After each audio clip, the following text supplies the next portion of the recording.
Toulouse, en 2018, est capitale européenne de la science. Parce que nous accueillons le plus grand forum scientifique européen. C'est un lieu de réunion de tout ce que la science peut faire de mieux en Europe et dans le monde. Et c'est la première fois que ce forum européen se tient en France. Évidemment, Toulouse, c'est une université de renom.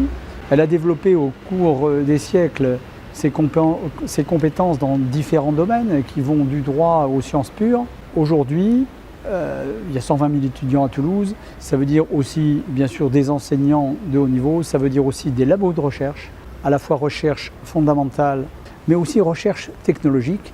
Donc à Toulouse, on a cet écosystème incroyable. La science permet à la technologie de progresser.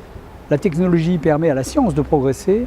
Et grâce à cela, on fait des produits nouveaux que Toulouse peut exporter. Et puis il y a une autre caractéristique de Toulouse, c'est que nous nous sommes fait depuis longtemps une spécialité dans la diffusion de la science, tout ce qu'on appelle la culture scientifique. Comment faire comprendre au plus large public des données les plus complexes.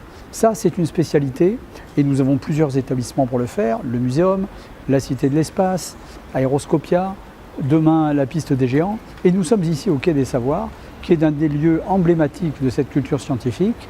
Et pour vous donner un exemple, nous avons en ce moment une grande exposition qui s'appelle L'Humain demain, qui présente tous les savoirs, les technologies appliquées au domaine de l'humain. Et tout ce qui est exposé existe. Ce n'est pas de la science-fiction. On est comment l'humain pourra fonctionner demain grâce aux sciences et aux technologies d'aujourd'hui. C'est à la fois quelque chose d'impressionnant, mais c'est surtout, ça donne à réfléchir. La science, c'est fait au possible pour se poser des questions, pour réfléchir, pour se cultiver.